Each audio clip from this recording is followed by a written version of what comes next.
Nous aspirons à une vie sans douleur, à un chemin tout tracé vers le bonheur. Nous poursuivons l'illusion de la facilité, croyant que la lutte est un détour, une erreur sur la carte de la vie. Mais si cette quête constante de confort était elle-même le détour? Si les bosses sur la route, les virages inattendus n'étaient pas des obstacles, mais le terrain même de notre voyage? On nous vend un récit de perfection, d'atteindre un état de joie inébranlable. Les fils d'actualité des médias sociaux remplis de bonheur arrangé, les livres de développement personnel promettant le succès sans effort, tout cela alimente le désir d'une vie sans difficulté. Mais ce désir, aussi compréhensible soit-il, nous prépare à la déception. Cela crée une dissonance entre nos attentes et la réalité d'être humain. La vérité est que la vie n'est pas une ligne droite vers le bonheur. C'est un chemin sinueux, plein de virages inattendus, de montées raides et de moments d'une beauté à couper le souffle. Et tout comme une forêt a besoin du soleil et de la pluie pour prospérer, nous avons besoin de la joie et de la peine, de la facilité et de la difficulté, pour faire pleinement l'expérience de la richesse de la vie. La poursuite d'une vie sans inconfort n'est pas seulement irréaliste, elle nuit également à notre potentiel. Car c'est dans la lutte, dans les moments où nous sommes poussés à nos limites, que nous découvrons la véritable profondeur de notre force et de notre résilience. La douleur est un fil intrinsèque au tissu de l'existence. Elle est aussi fondamentale à l'expérience humaine que la joie, que l'amour, que la perte. Nier l'existence de la douleur, c'est nier la plénitude de la vie elle-même. Nous sommes tous touchés par la souffrance, de manière grande et petite, visible et invisible. Prétendre que la douleur ne fait pas partie de la vie, c'est vivre dans le déni de notre propre humanité. C'est nous fermer à tout l'éventail des émotions qui font de nous ce que nous sommes. Et lorsque nous nions notre douleur, nous nions également notre capacité de guérison, de croissance et de transformation. Les fissures dans nos vies, les endroits où nous avons été brisés, ne sont pas des signes de faiblesse. Ce sont les endroits même où la lumière entre. Ce sont les endroits où nous apprenons à être doux envers nous-mêmes, à cultiver la compassion pour les autres et à trouver de la force dans les endroits les plus inattendus. L'esprit humain est remarquablement résilient. Nous avons une incroyable capacité d'adaptation, de dépassement, de trouver un sens et un but, même au milieu de grandes souffrances. Cette résilience n'est pas quelque chose avec lequel nous sommes nés. C'est quelque chose que nous cultivons à travers nos expériences, à travers les défis auxquels nous sommes confrontés et les choix que nous faisons face à l'adversité. Les défis ne sont pas des obstacles à éviter, mais plutôt des opportunités de croissance et de transformation.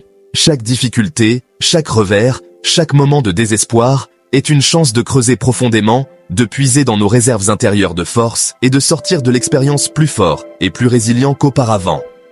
Pensez à un forgeron forgeant un morceau de métal. C'est la chaleur du feu, le martèlement répété, qui transforme un morceau de minerai en une chose de force et de beauté. De la même manière, ce sont les défis auxquels nous sommes confrontés dans la vie, les moments qui mettent notre résolution à l'épreuve, qui font de nous les personnes que nous sommes censés devenir. Le processus de croissance est rarement confortable. Cela nous oblige à affronter nos peurs, à repousser nos limites perçues et à embrasser l'inconnu avec courage et vulnérabilité.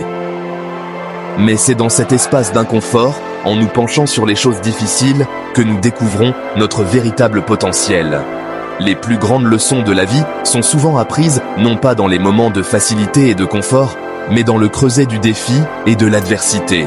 C'est face à l'adversité que nous découvrons de quoi nous sommes vraiment faits, que nous développons les qualités de résilience, de détermination et de compassion qui nous serviront tout au long de notre vie. Section 4. Embrasser l'imparfait. On nous apprend à rechercher la perfection, à poursuivre un idéal souvent inaccessible et finalement insoutenable.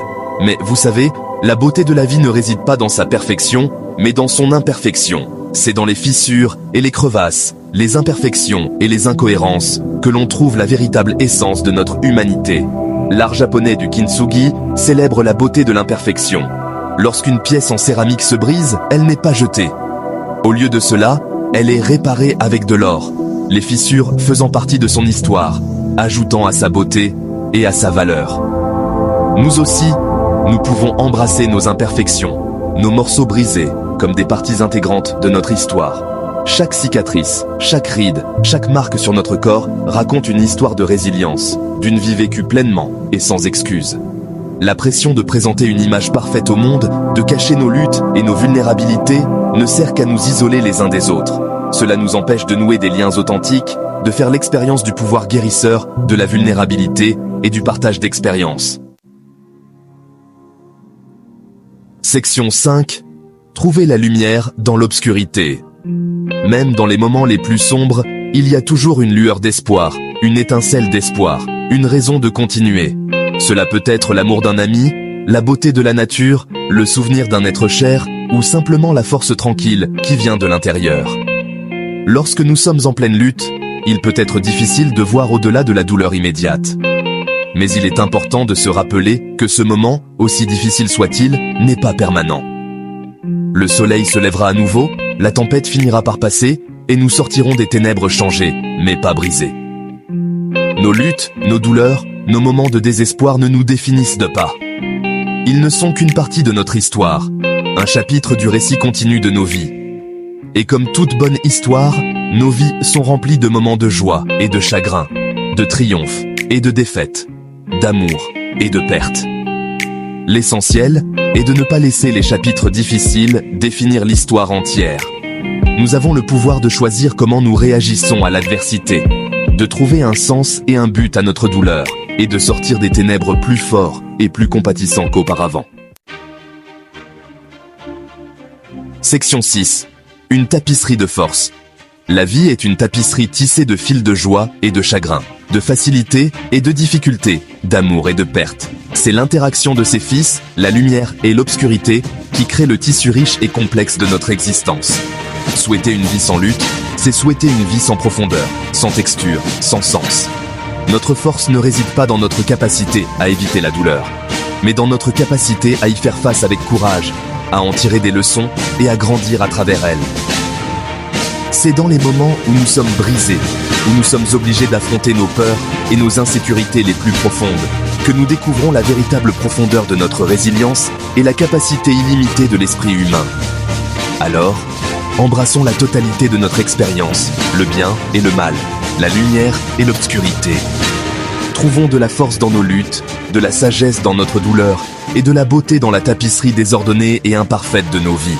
Car c'est dans ces imperfections, ces moments de vulnérabilité et de courage, que nous découvrons le vrai sens de ce que signifie être humain.